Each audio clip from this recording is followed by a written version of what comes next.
I think we have to appreciate the intent of the city council, which seems this afternoon at about dinner time at 6 o'clock at their regular Tuesday meeting, about ready to pass an ordinance proposed by Chip Henderson that is courageously and boldly illegal.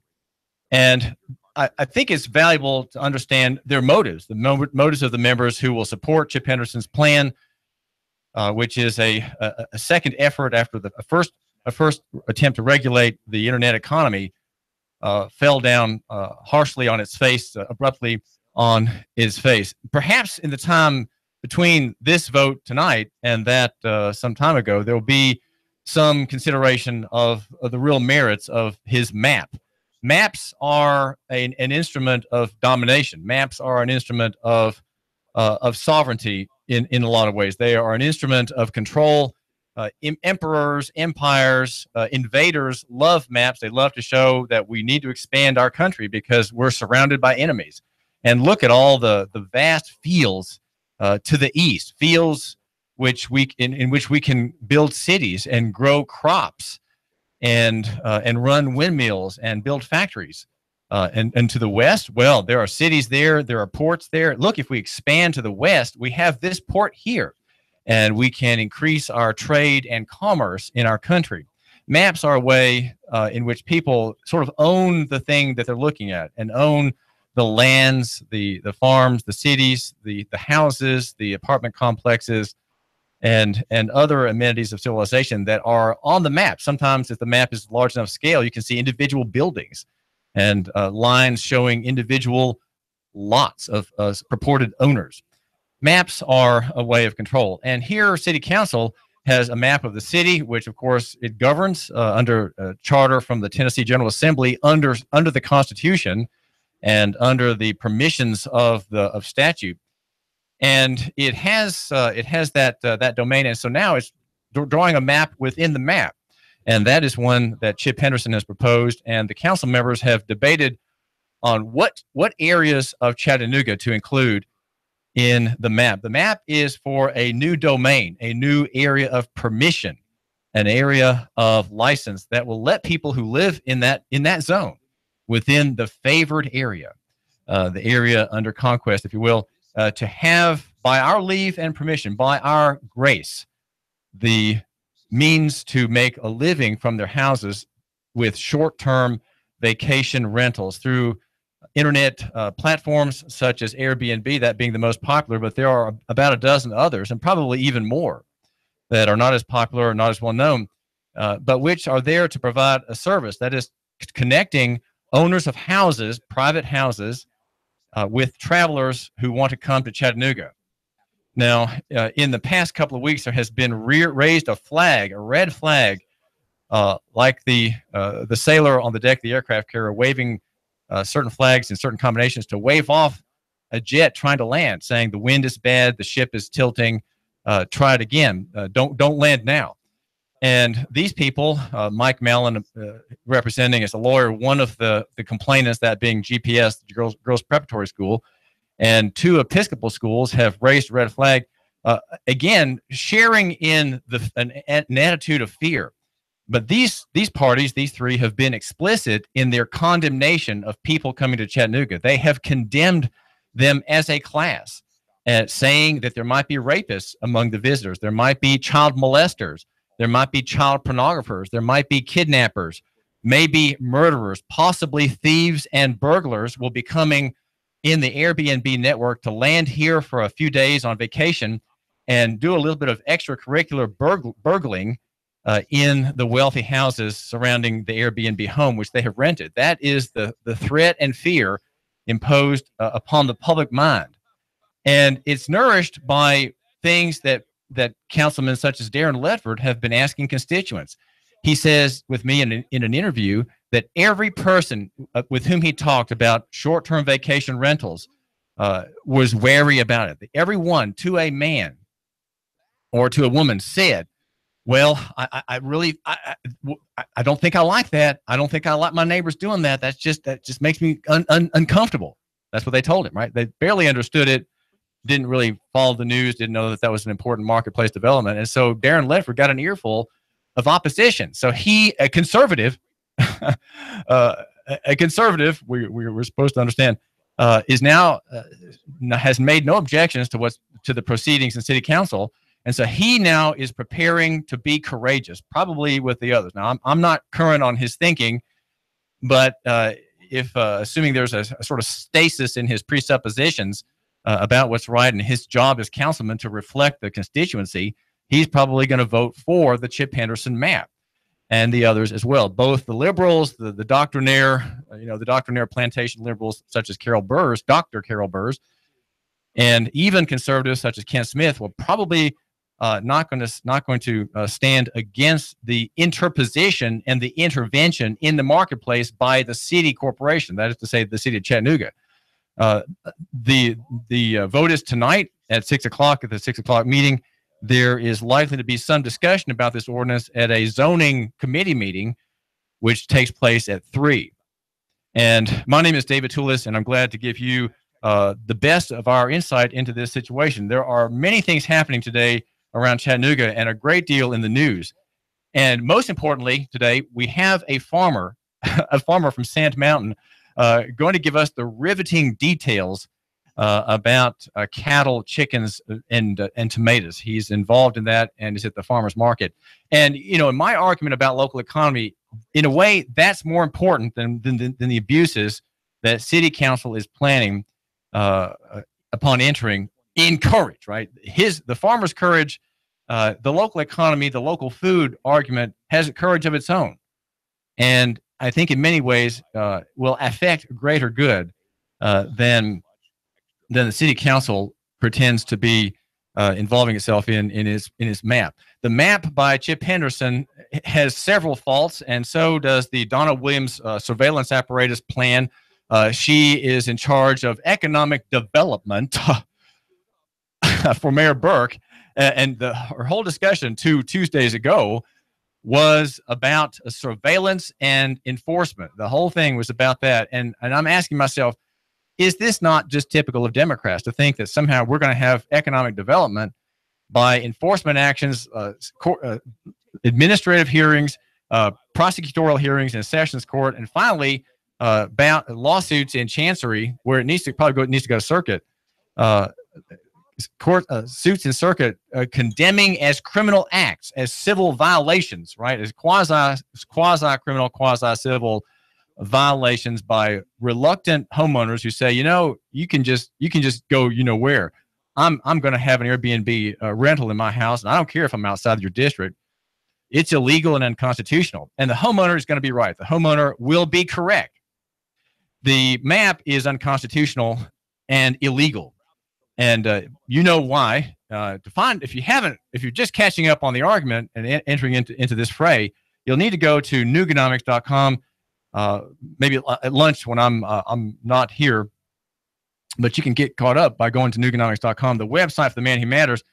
We cover, you might say, the deep state in city government and county and state government. There is a deep state in Washington, of course, and there is a deep state in Tennessee, and very few outlets cover it. I think I'm probably the only one in Tennessee that has been making a consistent analysis of its operation. I call it, in short, commercial government. That is what it's called. It's unconstitutional to ban Airbnb and the like relationships of people outside the district, and that's why this plan is going to get shot down in court because it's arbitrary and capricious. Okay, in a nutshell, it's arbitrary and it's capricious, violating an important standard in American law and also in Tennessee law. Government cannot act arbitrarily, and it cannot act capriciously. It cannot act in personal animus, and it cannot act in bad faith. The bad faith component has not been properly established. There's not been groundwork done for that. That would have to have been done by administrative notice. Now, I'm probably the person in Chattanooga who's thought most about administrative notice as a means of imposing the threat of a bad faith accusation upon a state actor. That's done by giving administrative notice. That was not done here. I have not had time to do it. I'm looking out for you, my listener, right? So I don't have time to enter into legal combat on that point. But that's how it's done. So, but I'd still say, in general terms, there's bad faith. There's bad faith because there's a violation of the Constitution. the threat by Donna Williams and the threat of the city council to find daily a scofflaw of its pending ordinance is also unconstitutional, because the statute, the Constitution, in its $50 fine clause, limits city authority to civil fines of no more than $50 per offense. An offense is an offense. There is no more than $50 fine that can be levied against a non-conforming homeowner. The ordinance is toothless because the city does not have legally the authority to penalize anybody. It has no punitive power at all. No punitive power. And that comes, as Wade Hinton has not told the city council, that comes from City of Chattanooga versus Myers and City of Chattanooga versus Davis. Okay, 1991, I think it is, and 1990 and 2001, I think, are the dates of those cases, both regarding Chattanooga. Abuses in municipal power by Chattanooga. We have a history of that here in Chattanooga. And here it looks like we're going to have another case, City of Chattanooga versus so-and-so, as some good, godly, free market-oriented woman, a mom who's got she's divorced, her children have gone to college, and she has a too large of a house, and she is going to sue the pants off of city government. That's what has to happen. And she's going to make it pay for her legal expenses and maybe find some punitive mental anguish claim she can make against the city for abusing her, for running a little Airbnb bed and breakfast out of the large part of her house. She's occupying the back apartment right now, being by herself.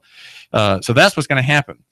Now, courage. Let's not be too harsh on Darren Ledford and Ken Smith and Dr. Burrs and the other council members, Mr. Gilbert and Ms. Coonrod, and Russell Gilbert and the others. Let's not be too harsh on them if they go forward. And I'm going to ask Russell Stroud, my news director, in a minute or two, his analysis of this. I think what we need. I'm going to ask him what is the strongest argument that the council is going to be making for an illegal act. But until we get to that analysis, let me just suggest that there is a sense of courage in this whole story. This is a story about courage, and I think it's courageous for city council to think we are going to defy the international intergalactic economy. We are going to defy it, and we're going to regulate the internet. We're going to regulate the sharing network in the particular area, the industry, as we will call it, the industry of short-term vacation rentals, where all the homeowners are vetted, all the guests are vetted strictly and scrutinized by the Airbnb staff, background checks, and the whole bit. And you can have strict or as loose standards as you want as a homeowner as to whom comes to stay in your house while you're not there, or while you're there in the other part of the house that you're renting out. It's really up to you. But there is a minimum standard, and that's pretty high among all these freewheeling internet platforms that are part of the sharing economy. It's courageous for Chattanooga to say we are going to defy the sharing economy. And there's a misguided local economy theory operating here that's not free. Okay, my argument here at Nooga Radio, David Tulis, thank you for joining me. My argument here is that we need to have local economy and the free market. We don't need to have local economy and the enslaved market. Okay, that's what the city council wants. It's got it half right. Think about it just for a second. The city council is interested in security, right? That's the pretended theme that the city council members have in their breast as they look to their duty to protect the public, right? To regulate and protect. They have a duty under the Police Powers Clause in Tennessee law to afford benefits for health, safety, and welfare. That's true. They have to look out for the health, safety, and welfare. But they can't do their good work in doing that in the void. They have a context. The context is legal, and the context is the court system. Think about this. They have a court system in which if there is an injury, a tort or wrong, say by a resident in an Airbnb vacation house against a local resident, right? There's a crime or an offense or a wrong done. There could be a fist fight. There could be a rape. It could be an abduction. These are all wrongs, and perhaps an Airbnb dad or family is involved in that and was somehow careless or negligent. Well, the court is there. The court is open. as Jerry Summers will tell you, the court is open. And so if there's a wrong, then one goes to the court to redress the wrong, to gain compensation, to make the wrong right, to obtain relief from the injury. And the city council somehow, if it votes for a map, if it votes in any form for the map of Chip Henderson, is saying there is no context and we have to prevent the wrongs from beginning in the first place. But then what they've accepted, if you have the perspective that our job is safety and not liberty and prosperity, then your whole orientation is going to be changed. You will effectively have to create the surveillance and totalitarian state. Now, we can't do that very well here in municipal government. It can be very half-hearted, and it'll have Donna Williams at the Economic Development Office scurrying about making screen grabs of people selling renting out their houses online. And sending the the service provider orders to gather up all the data on this address, gather up all the data on that address. Give us all the timestamp screen grabs on this particular person here on the corner. That's what she's going to be doing. We have to have a local economy, but it has to be free. Local economy and free markets. That's David Tulis. David Tulis here at Nooga Radio and also at Nooganomics. Get caught up with this whole issue by going now to Nooganomics.com. That's Nooganomics.com. where you'll find out the real story about what's happening, the real analysis, right? The subtext, the substructure of the story. It's there. You read the Times Free Press, you read the ordinary press, and you're not going to see what's happening, right? You won't see the real shape of the reef over which your boat is passing, right? What we want to do to have safety, to have liberty, to have prosperity in Chattanooga, we want to know where the shoals are, where the scraggly rocks are near the surface. And we want to find the channel for our craft to go to shore without shipwreck. And we're not going to be able to do that if we follow the established media. I mean, Emma Guillenap, for example, writing about Chief Fletcher this morning on page 1 of the Times Free Press, has a simply conventional story. It's totally conventional. And you can barely see the outlines of the real story in his story. It's there, but he's not telling you what it is just because he can't. It's not his job to tell you that. He's in the daily press. But I'm not in the daily press, David Tulis, and we have an alternative analysis. There is a lot going on today, and there's more to say about the idea of courage. The idea that the city, in voting for an unconstitutional act, is being courageous.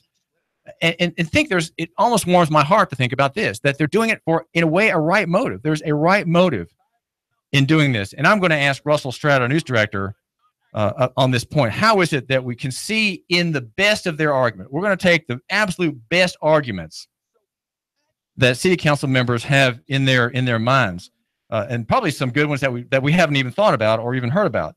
And we're going to try to consider them and put them in the best light. Putting the arguments of the person on the other side is always a good practice. Make it in its best form. Highlight its strengths, right? Convince your listener that the city council members, in fear and worry, right, in staggering away from the global economy and staggering away from the concept of the gig city, that they have a good idea. There's a good reason to not be the gig city anymore. There's a good reason for it. There's a good local economy reason to not be the gig city. We don't want to be the gig city. It's dangerous to be the gig city. It's dangerous. So let's highlight the best in this line of thinking. And, I'm running out of time. I'm going to complain to management. I need to have more time. The management has got to give me another hour. 2 hours a day with you, my listener, that's just not enough. And to think that you give me just a couple minutes of your time, I'm very honored. I'm very, very honored that you would do that you give me just a couple minutes of your time. There are some other things I just can't forbear to let pass your notice, and that is about the minimum wage.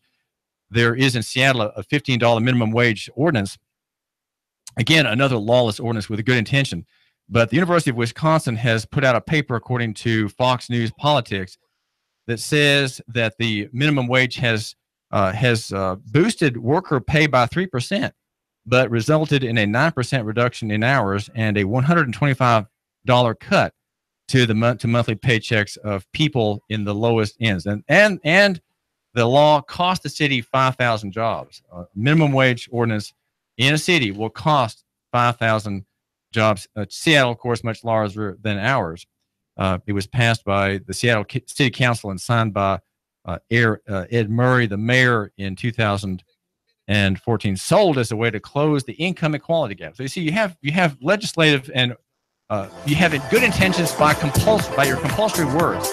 Right? City council doesn't just write words and spout off words like I do. Its words carry force. Now, words that carry force and compulsion behind them are words that should be very, very carefully given out. They should be generally not given out at all, I would say. But the city council plans to issue some words today to words with compulsion, coercion, and force attached. And we should be careful, as Seattle was not. David Tulis, Nooga Radio. The Tennessee Valley's news, talk, and sports